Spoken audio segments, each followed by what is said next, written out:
Bonjour et bienvenue dans notre Midral Vidéo Training. L'objectif d'aujourd'hui est de vous montrer comment utiliser la boîte Append Field sur Alteryx. Pour cela, on va s'appuyer sur deux fichiers. Un premier contenant les coordonnées géographiques de magasins de vélo et un deuxième contenant les coordonnées géographiques de deux entrepôts potentiels pour donc la société SportUp qui détient les magasins de vélo en question.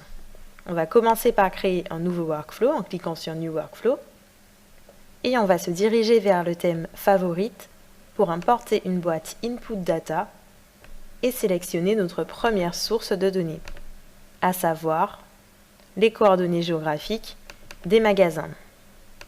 On va double-cliquer dessus et maintenant on va de nouveau importer une boîte Input Data et on va charger cette fois les coordonnées géographiques des entrepôts.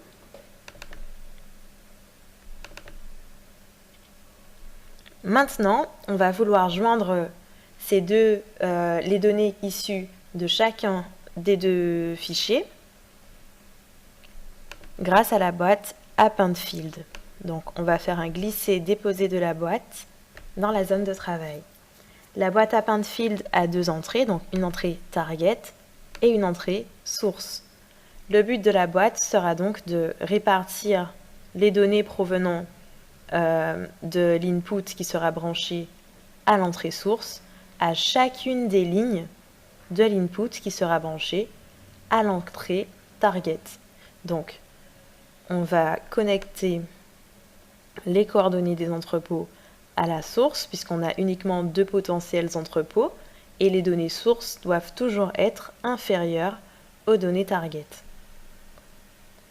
Maintenant, on va connecter donc la sortie de la boîte Input Data à l'entrée T de la boîte Append Field. Dans la zone de configuration, on voit que les colonnes sont réparties selon qu'elles viennent de l'entrée Target ou de l'entrée source. On a la possibilité de renommer les colonnes ou d'afficher une description.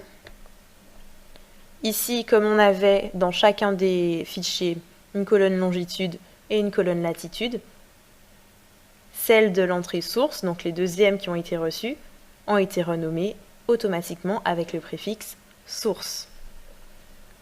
Maintenant, on va lancer le flux.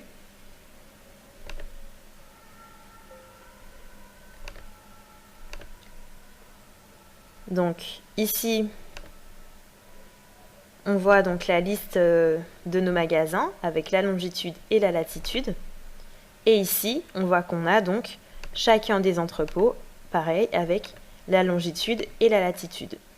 Maintenant, on va ajouter une boîte Browse afin de voir comment les données ont été réparties grâce à la boîte Append Field. On va lancer le flux de nouveau. Et on constate que chacune de nos deux lignes sources, les deux lignes entrepôts, ont été réparties pour chacun de nos magasins. C'est le but de la boîte Append Field. Répartir donc les données entrées en source à chacune des données cibles, c'est-à-dire les données entrées en target. C'est une fonction qui peut être très utile. Par exemple ici, on a des coordonnées géographiques de magasins et d'entrepôts, avec chaque entrepôt en face de chaque magasin. Et on pourra par exemple ajouter une colonne distance et afficher la distance entre chacun des entrepôts et chacun des magasins. Vous savez maintenant comment utiliser la boîte Append Field et quelle est son utilité. J'espère que cela vous sera utile. Je vous remercie d'avoir suivi notre Midral Vidéo Training et je vous dis à bientôt pour d'autres vidéos.